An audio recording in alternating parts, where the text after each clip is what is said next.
Hello, welcome back to my channel. If you're new here, welcome. I'm so happy you're here. My name is Hannah, and on my channel I post anti-MLM content. I also have a clothing reselling business on the Poshmark app, so I have a lot of reselling and Poshmark tips and tricks videos as well. I have another MLM top fails for you today. There is some highly disturbing things in this video. I'll give some warnings about that in a second. But as always, I want to extend a thank you to anybody who sent me this stuff. Everything that we're going to be reacting to has been sent to me. I can never, ever have too many clips sent my way. The easiest and most organized way for me to get it is through Google Drive. I have very detailed step-by-step instructions in the description box of all my videos if you are so inclined to do that. Recently, a lot of people have been sending me stuff on Instagram, which is fine, but they just get lost, and it's really hard for me to go back and try and find the certain clips that people have sent. So Google Drive is the way to go. If you have sent me something, thank you so much. It makes my job 100 times easier if I'm not trying to search for things on my own. That means I can make more videos and longer videos, which apparently you guys are really liking. So we are gonna get right into it. I have to put a trigger warning at the beginning of this first clip. We are going to get the most horrific, the most gut-wrenching thing out of the way first, and huge trigger warning for miscarriage. Okay, so if this is not your thing, if this is going to be very upsetting to you, please fast forward. I will put it down in that little bar below. It'll show you when each clip starts, so you can just move along to the next thing, okay? I had several people send this to me. I can almost guarantee that other creators are going to talk about this as well, because it's truly disgusting. But it sparks a very important conversation, so that's why I'm going to show it to you. This Instagram story was screen recorded and then reposted by an account called Detective Lovey. This is an anti-MLM account. I'll have that account linked down below for you if you'd like to go and follow them. You know, I'm currently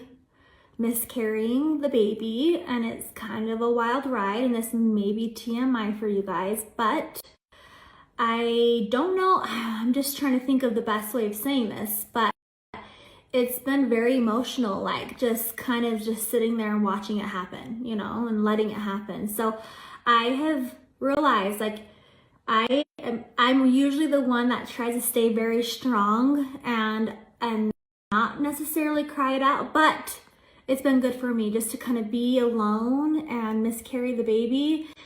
Those of you who've never been through something like this, it may be hard to understand, but you kind of feel like you are alone. You do. Obviously, I have my family that supports me and is always checking in on me and all that stuff, but it's just one of those things where it's you are just alone doing it, and it's just hard. It really is hard. And what you release from a miscarriage is kind of crazy, you guys. You know, you have a little thing that's this big in you that you're trying to let go. Sorry, that's the truth of it. So I've been spending some time in a bathroom, not where I really want to be all the time, but hey, you know, the joy of that is I can work on the toilet. I can do this business wherever I'm at. And that's one thing I have to say. I'm so grateful for that, you guys.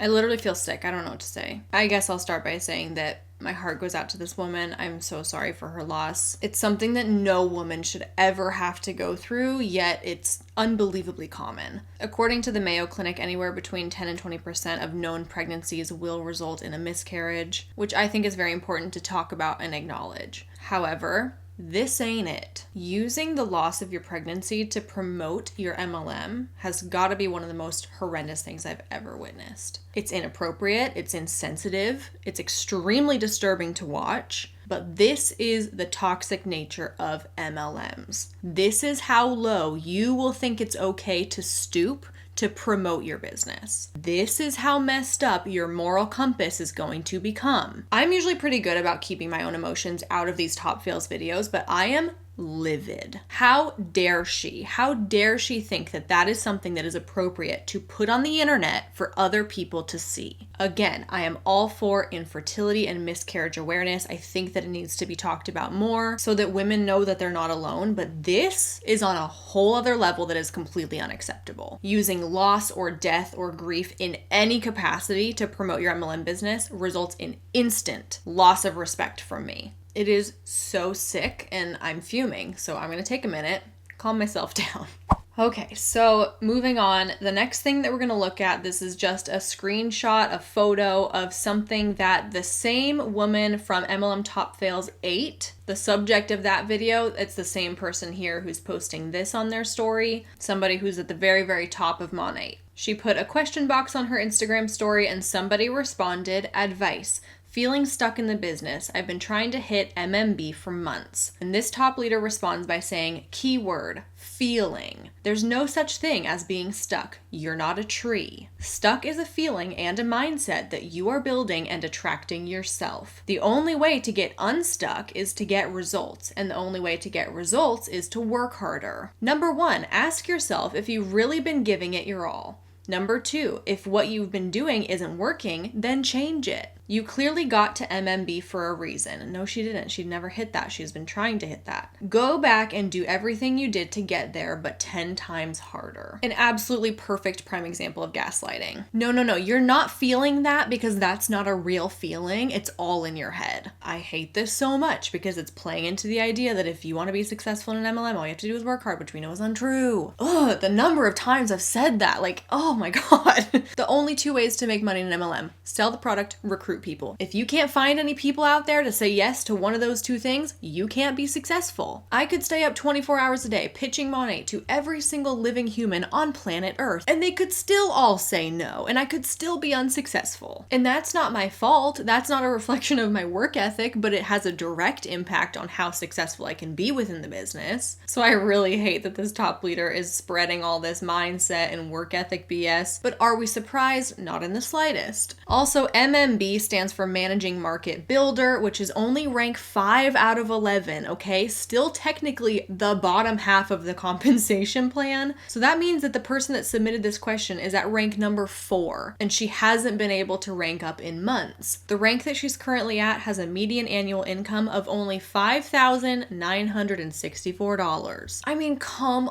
on, people. How do you stick with something for months on end, trying your absolute hardest just to make $6,000 a year? And the answer to that is it has a lot to do with brainwashing and undue influence. And actually, I don't think that I've fully broken down what undue influence is on my channel yet, so let's do that. It basically means that one person is able to control or persuade another person simply because they have a higher status. And they use that power over this person to convince them to do things that might not be within their best interest. So in the case of multi-level marketing, the uplines, the team leaders, they have a lot of power over the people in the downline because they are in that position at the top that everybody else wants to get to. They exude this image of being so successful, and they can use that to an advantage by manipulating undue influence for the people on the bottom of their teams. So when you're really struggling to hit ranks in your company and you go to your upline and you're saying, hey, I need some advice, I'm not hitting my goals, what can I do? And your upline gives you a response like that has extremely damaging effects. When you trust and you respect what your upline is telling you, and they come back with, you're not stuck, that's all in your head, you just need to work harder. That can really mess with your self-image and what you believe to be true about your own abilities. And that's the exact type of brainwashing that they use in multi-level marketing companies to convince you to stay longer, which ultimately might not be what's best for you as the person in the downline, but it's definitely what's best for the people at the top of your team and your upline, which is exactly why they're using that as an attempt to convince you to stay.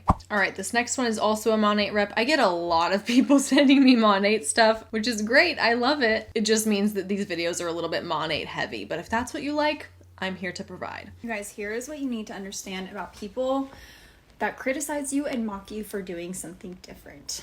Number 1, they are unhappy with themselves and they project it onto you because you have the confidence and the courage to live a life that they are afraid of. They do not trust themselves to do something different. They are scared of the unknown. And instead of working on building their confidence and taking a step out of the norm, they choose to project their fears and insecurities onto you. Internalize that and it will make you bulletproof. I get people that say shit to me every day about what I'm doing, and it like fuels my fire even more because I'm like, man, that means I'm doing something right.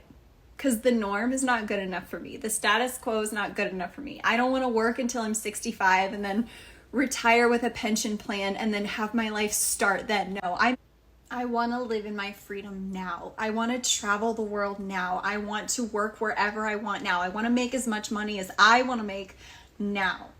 I want to do something that fuels me and lights me up and makes me feel fulfilled to where I don't need days off. I don't count my vacation time. I'm doing that all now. And I have never been more blissful. I've never been more happy, and I've never wanted to work more in my life. And so when I get those hate messages, it just sends me so much confirmation that I'm doing the right thing. I am on the right path. I'm aligned with the version of myself that I'm working my ass to become.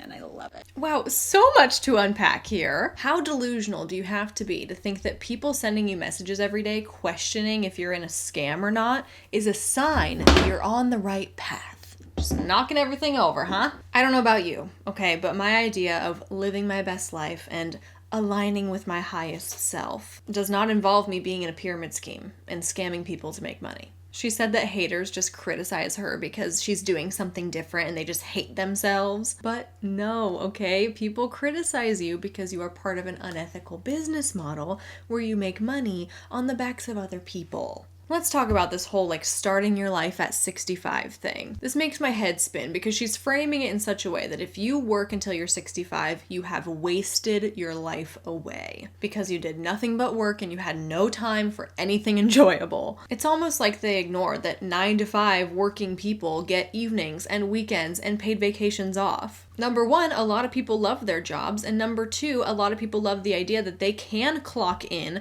do the work, get paid for it, clock out, go home and chill, and spend their free time however they wish, and they're not tied to their job constantly through their phone. Unlike being in an MLM where you feel this pressure to constantly be working, and you don't get days off, and in fact, you're going to be expected to work on those vacations that you go on. It's not a vacation if you have to work, in my opinion. People with normal jobs take a vacation to have a break from work. People in MLMs take vacations so that they can brag about how they never take a break from work. And let's not forget that she said that she doesn't want to have to retire at 65 with a pension plan, which is good because her MLM doesn't offer her one, so it all works out. This next one is a reel from a Young Living rep, and it says, listening to someone rationalize spending $200 a month on coffee instead of their health. And she's just sitting there looking really confused. When are MLM reps gonna stop shaming people for how they spend their money? Because you wanna know something? If this woman was not in an MLM, she wouldn't give a crap how you spent your money. It wouldn't be relevant to her, okay? She could see somebody buying a coffee every day, and she could be happy for that person. Good for you for indulging in the simple pleasures in life, and if that brings you joy, you do it. But she can't be like that because she's in an MLM. People in MLMs have something to sell, and the fact that there are people out there in the world that don't want to buy whatever they're selling makes them very salty, to the point that they go on Instagram and create reels like this. And this is kind of bringing up something I've never really thought about before, but people in MLMs are so dang nosy. They're always asking about our health and our lifestyle and what we spend money on and what our financial goals are. It's like, can you kindly back off, please? This reminds me of a time that my friend Abby, she got cold messaged by a Monat rep, and Abby was like, no thanks, I'm good. And the Monat rep came back and she goes, can I ask what makes you good? No, you cannot. Leave Abby alone.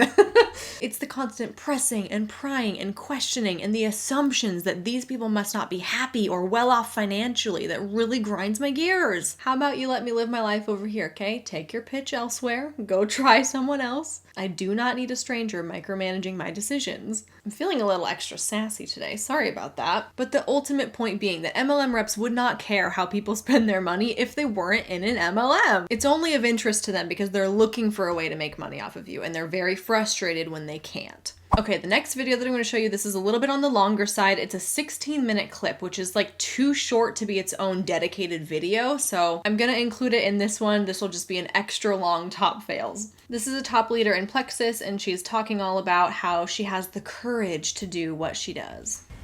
Hey guys, I hope that this reception works well tonight. It's been really hard to get good reception down here in Mexico. It's just a little bit choppy here. I was just going live a couple minutes ago and I was like, I don't think anybody is seeing this video. And I was talking to myself for about 10 minutes and then it gave me a notification that my video had ended. So now I see you guys hopping on here. Awesome. Hi, Monica. Hi, Brittany. Hey, guys.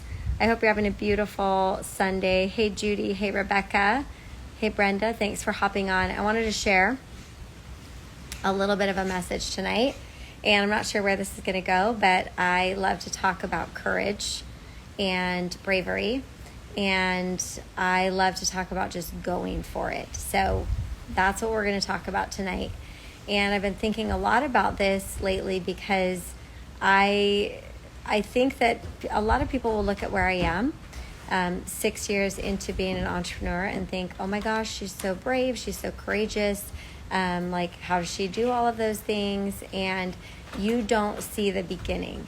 And you see, the product of where I am right now and not necessarily where I was 6 years ago. And 6 years ago, I wouldn't say that I was necessarily the person that would just go for things and just do it and put it out there. And about 6 years ago, I decided to hop on this entrepreneurial journey. I decided to build a business with the company that I'm with, and I decided I was going to go all in because I fell in love with the products. They'd help me with my anxiety, my cravings, my bloating, my sleep, my headaches. Gut health is where it's at, right? But that's not what this video is about. But I decided to jump in, and I decided to just go for it. And I think that one of the things that helped me the most to be brave and to just jump into it was that I didn't really feel like I necessarily had anything really to lose. Like, all I could really see was the upside. I couldn't really see a downside. I was like, well, what's the worst thing that could happen? What do I have to lose? What if I did just go all in and I gave it my all and I did everything I could to learn the industry, to learn the products, to learn what I was, how to do what I was doing? What if I just really put some focus on this and I saw what I could do with it? Like, what's the downside? What's the worst thing that could happen? And I thought to myself, well, maybe a couple people will think what I'm doing is lame. Maybe I'll be made fun of a little bit. Maybe I won't be able to do this. Maybe I won't be successful. Maybe I'll totally fail at it. And maybe I'll just make a couple $100. And I just kind of had this feeling in my heart that, like, what's the worst thing that could happen? What's the worst thing that could happen? And so now, I'm not speaking for her experience because I don't even know her, but here's the worst thing that could happen if you join an MLM, okay? Number 1, you invest a whole bunch of money to try the products for yourself that you don't make back. Number 2, your identity becomes being an MLM hun. Number 3, you sacrifice your social media and every single thing you post becomes strategic. Number 4, you pitch to everybody you know and your relationships suffer in the process. Number 5, you commit all of your time to making this business work, even though there's a very, very, very small percentage that it actually will. And number 6, your success, if it does happen, is built upon the backs of other people, and it's a teetering house of cards that could crumble at any moment if your downline decides to quit. That is the worst that could happen. And I'm not saying that that's this person's experience. In fact, she'll talk more about her experience later on, and we can very clearly see that she's at the top. She can't relate to the people at the bottom. But please don't be fooled into thinking that this is a zero risk opportunity, that you should just jump into full force without careful consideration. Joining an MLM requires a lot of sacrifice, and you have your relationships, your identity, and money to lose. When you think about, the thing that you're afraid to do, whether it's you're afraid to start, making videos on YouTube, or you're afraid to open that salon, or you're afraid to start your network marketing business, or you're afraid to go live on Instagram, or you're afraid to make your first reel, whatever it is, I want you to ask yourself, like, what do I really have to lose? And what's the worst that could happen? And even if you go through that scenario of what's the worst thing that could happen, is it really going to be something that's going to impact your life, your family, your future in such a negative way that it's going to be lasting? No, it almost never is. But then I want you to follow it up with this question. What's the best thing that could happen? Like, what's the very best possible outcome that could happen if I'm courageous and I do this thing? Whether it's starting a business, opening an online store, moving to a different city, putting your kids in a different school, whatever it is. what is the best possible outcome? And really let yourself ruminate there. Really let yourself think about it and dream about it. I mean, what's the best possible scenario? Even when I started building my business 6 years ago, to me, the best possible scenario is that I would be able to make $30,000 a year. That's what I was making working part-time as a nurse. And I didn't want to go back to working as a nurse. It was 6.5 years ago I stepped away from bedside nursing as an ICU nurse. I did that for 10 years. I didn't want to go back to being a nurse. And I just thought, well, I mean, best case scenario, I can get to where I make $30,000 a year and I don't ever have to go back to working as a nurse. I didn't have to work as a nurse, but I really always felt as a woman, it was so important to be financially independent, to have a way to make money. Should my husband become disabled? Should something happen in our family? Should there be an accident? Like, I'm just that girl that's not naive. I am not naive. And I understand how important it is for women to be empowered financially.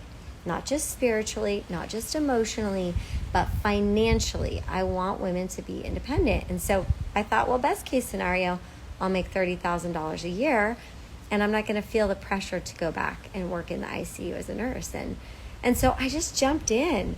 It was messy. I didn't know what I was doing. I probably looked like a fool.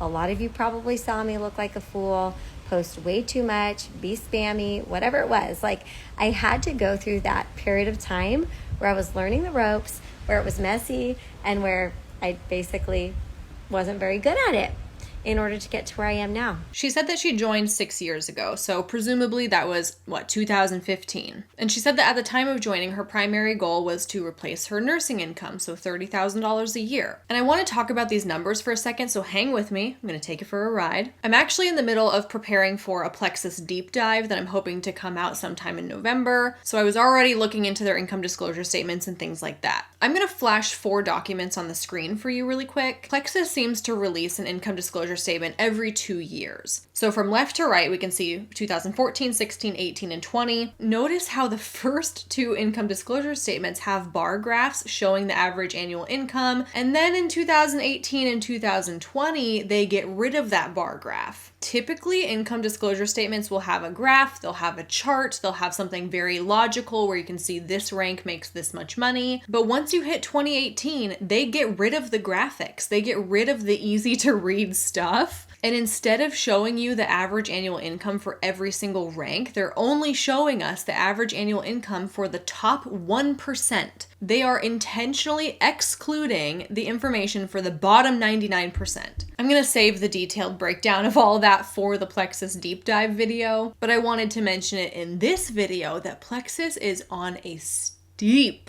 decline. Reps today are making fractions of what they used to be making years ago. It is super alarming. And so what I'm assuming is happening here is they decided to scrap the bar graph representation altogether, because if they were to display it, it would paint their company in a terrible light. And of course, you don't want that on your income disclosure statement. But I digress. Going with the most recent numbers for 2020, all their income disclosure tells us is that the top 1% of the entire company made an average of $37,000 annually. It also says that half of that top 1% made more than $14,875, but we can also read that as half of the top 1% made less than $14,875. So even if you reach the top 1% of Plexus, that doesn't even guarantee you that you're going to make $30,000 a year. So I go down this whole tangent to point out that when I first watched this video, I was like, you know what? That's actually a reasonable goal, I would say. $30,000 a year to replace what you were making as a nurse. That seems like a lot more attainable of a goal than we see from a lot of other MLM reps who think that they're going to become millionaires and never have to work again. But then you look at the income disclosure and you're like, wait a minute, less than 1% make an average of $30,000 a year. Not that attainable after all. And this woman seems very sweet, very rational, and her delivery is, this is just a risk-free way for me to try and make enough money to replace my nursing income, which comes across as very convincing at first glance. But what you don't know, and what she doesn't mention, is that the likelihood of that happening for most people is slim to none. I also think this shows a level of privilege that I think is important to talk about, because not everybody is in a position where they can just quit their job to pursue an MLM full-time. She even admits that her family is not reliant upon her income, so that puts her in this privileged situation of being able to just call it quits on this one thing to go and try out this new thing. To her, maybe that did feel pretty risk-free because she knew that her family's finances weren't going to be impacted, so she could kind of do this for a little bit and see if it worked out for her. But that's not the case for everybody, so I feel like this delivery of, you should just jump into it, it's risk-free, what's the worst that could happen? I feel like that's very, very insensitive to people who quite simply don't have that option. But let's fast forward. Let's fast forward a couple of years. So about 2 years ago, I decided, in fact, pretty much exactly 2 years ago, I decided that I wanted to help other women outside of my network marketing business. I decided I wanted to teach other women. I didn't want to limit it to just my team. I didn't want to limit it to my network. I wanted to help other people, other women, other teams. I had this energy and this desire and this passion to teach other women what I had learned about mindset, about self-development, about forgiveness, about habits, about moving forward, about getting really clear, about being honest with yourself and transparent with yourself and aligning your values and your priorities with what you were doing and who you were working with. Like, I was so excited about it and passionate about it. And I had this idea and I was like, I'm gonna do a mastermind. I'm gonna gather 80 women together. I'm gonna rent this house that's super expensive and I'm gonna do a mastermind.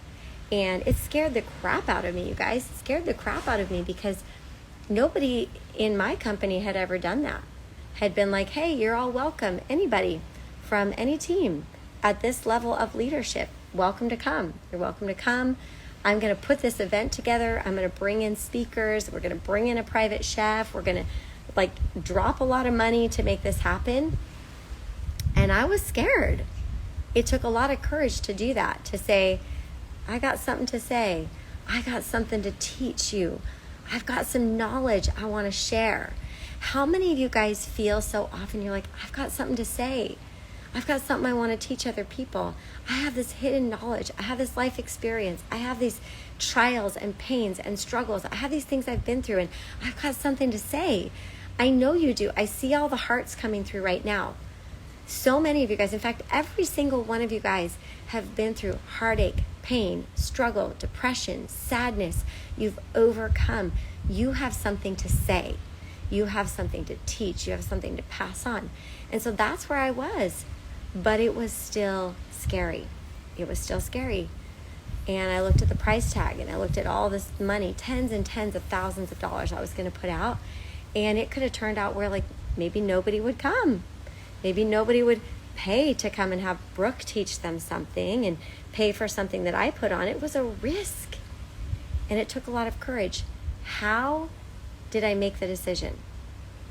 I made the decision by asking myself, what's the worst thing that could happen? And what do I really have to lose? Well, I might lose some money, but probably not a lot. And the worst thing that could happen is maybe I fill the house halfway, right? And I was like, okay, well, that's not too bad. What's the best thing that could happen? Well, you could fill the whole house in a week. You could transform and change so many people's lives. You could motivate and inspire them and help these 80 women go out to help another 800 women, 8,000 women. That's the best thing that could happen. And I listened to my heart. I listened to the feeling in my heart and I was like, we're doing it. Done. I'm doing it, right? Yes, you could help the sand dollar story. That's absolutely right.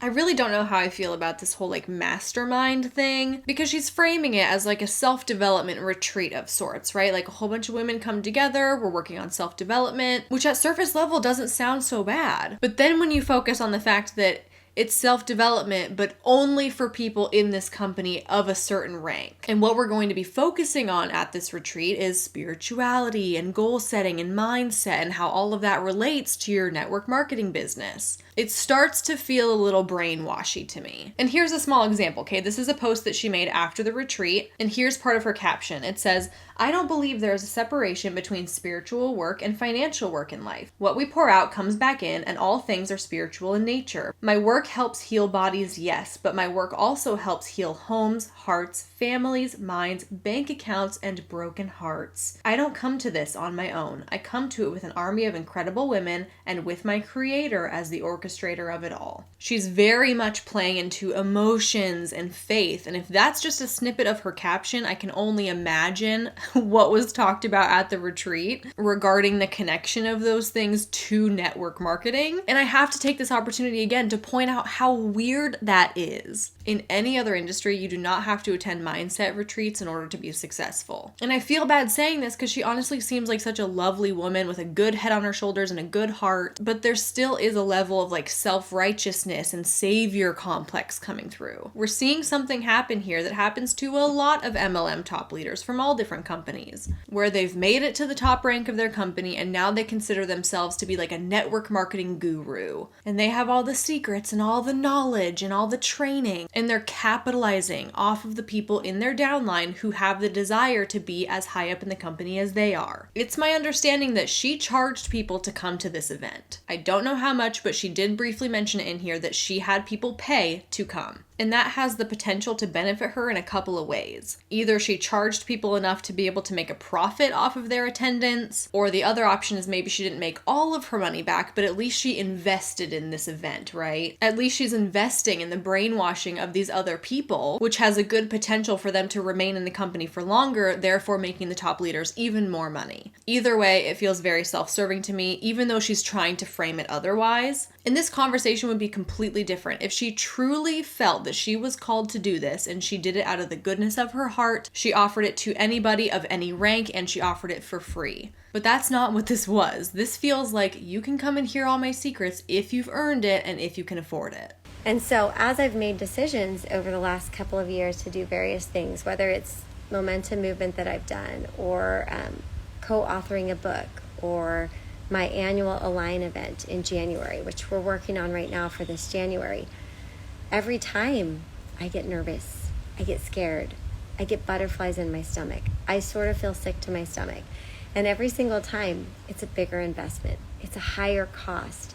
It's a higher ledge. It's like something bigger. And every time I go up to that edge of that ledge and I'm like, oh my gosh, oh my gosh, oh my gosh, do I really want to do this? Should I really do this? Is this a bad idea?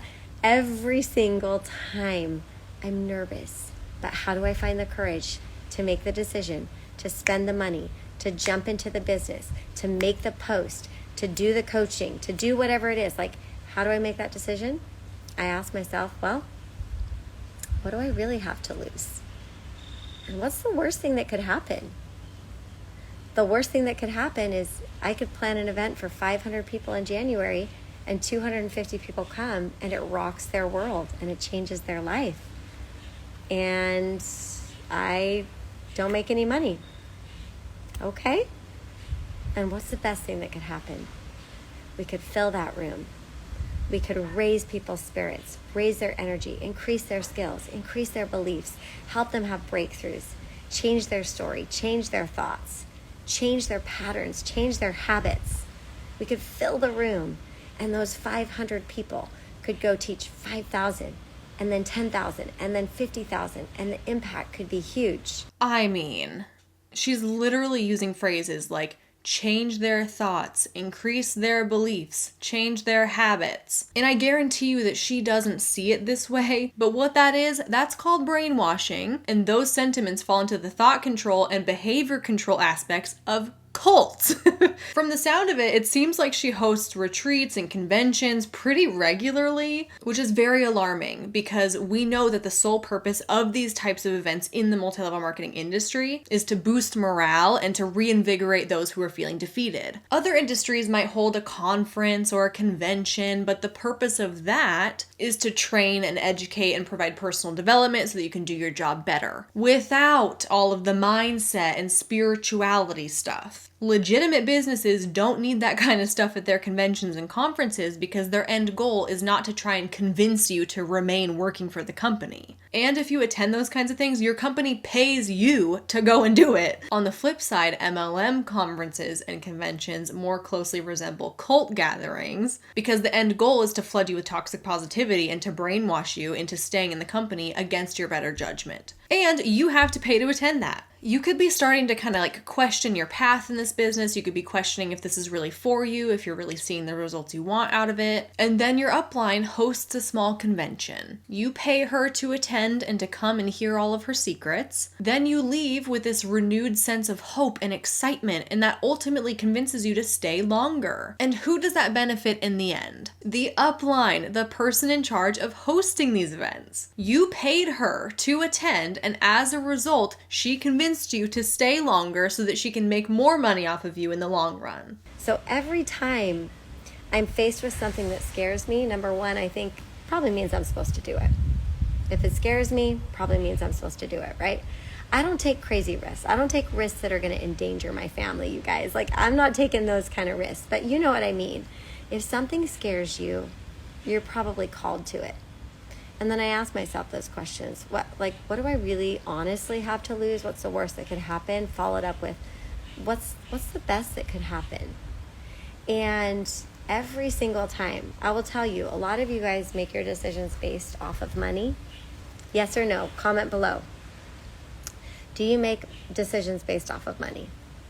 A lot of people do. Like whether it's deciding to come to a retreat that I do, or coaching, or maybe you're trying to decide if you should buy that next house and move into that next house, or maybe you're trying to decide if you should invest in starting a business, right? Or if you should join a network marketing company and grow your business, right?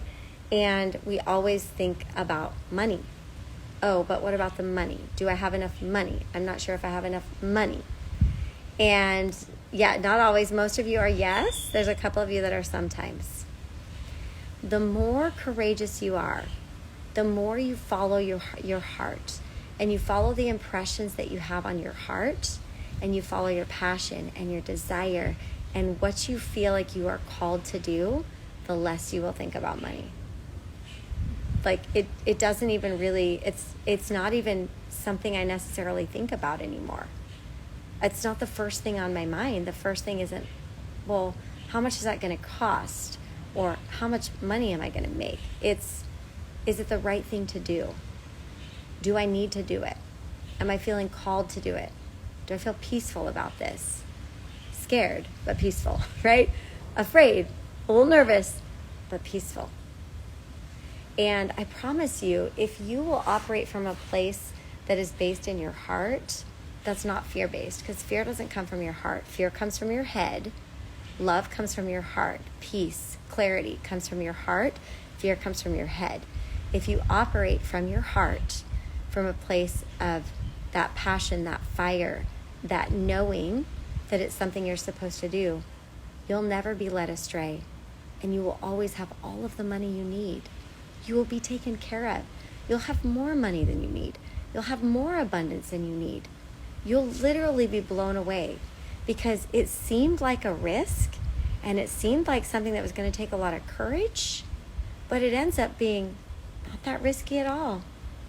Not that risky at all. So I'll be honest that I don't know a whole lot about money manifestation and all that stuff because it doesn't make logical sense to me. I'm not one to believe that if I just wish hard enough for something that it will be handed to me. But again, we're seeing the privilege come through here, and she's saying, I don't make decisions based on money anymore, which might be because she's a self-proclaimed 7-figure earner in Plexus. Of course, we know that that terminology can be really misleading, but if she really is making 7 figures each and every year, of course she's not basing all her decisions on money. She's good. She got that covered. But there's a lot of people that are not so privileged, and if they are making decisions based on money, that means they're trying to be financially responsible. If you can't afford the startup cost of an MLM, don't join an MLM. If you can't afford that new house, don't buy the new house. So personally, I think this is terrible financial advice. Easy for her to say that she doesn't base decisions based on money anymore, but remember that joining an MLM doesn't make logical sense. Investing into something that has a 99.6% failure rate does not make logical sense. So instead of focusing on those facts, people who are trying to recruit you so that they can make more money use tactics of like law of attraction and money manifestation to try and convince you that, yeah, even though this doesn't really make logical sense and less than 1% of people will make any money, you just need to believe that you will become part of that less than 1%. I just want to encourage you guys this week, this month, this year, whatever it is you're doing in your life, to exhibit courage and to not be so afraid. Honestly, what is the worst thing that could happen? But truly, what is the best thing that could happen? That's what I want you to focus on. And I want you to know that every single time I make a decision, whether it's I'm going to go after some prize or something in my business, right? Or growing another diamond business, or doing an event that's going to cost me $120,000 to put on, or hosting a mastermind, or another round of high performance coaching like that starts this Friday. Like anytime I get ready to do that, I feel the fear too. I feel my brain trying to talk me out of it and thinking about all the metrics. How much time is it going to take me? How much money is it going to cost me? And I have to slow down and take a breath, ask myself those questions, and get into my heart and act from right here. And every single time, it works out in the most beautiful way. And I have never been without. And the Lord always, always paves a way and takes care of things. And I know He will do the same for you if you have courage, if you're brave, and you exhibit so much faith, even in the face of fear. Have a great night, you guys. Mwah. Nothing like a little faith manipulation to wrap everything up. I mean, this woman is good. She's good. I can totally see how she is highly effective at getting people on her team and retaining those people and telling them exactly what they want to hear so that they'll stay. And it's no surprise to me that lots of people seem to fall for her conventions and retreats and stuff like that. This kind of came up in MLM Top Fails 23, where the person that we reacted to is like super sweet, very level-headed, very logical, very put together, very convincing. And I totally believe that those people are the most successful at the manipulation of others. And they honestly might not even recognize that that's what they're doing. All they know is that however they're presenting things seems to be working for them. We see a lot of insane, unhinged behavior and manipulation tactics from different MLM reps on this channel, but it's important to acknowledge that there is another approach, and that other approach might be more dangerous, might be more manipulative, might be more effective at recruiting and maintaining team members. And with that, that is all that I have for you for this MLM Top Fails video. Thank you again if you sent me something, and before we go, I do have a comment shout out. This was a comment I got on my reading 1-star Lula Rich reviews video, and it says, Daryl is a king and this is a hill I will die on. And if you watch the documentary and if you know who Daryl is, you totally get this. And with that, thank you so much for watching. I really appreciate you, and I will see you in my next one real soon.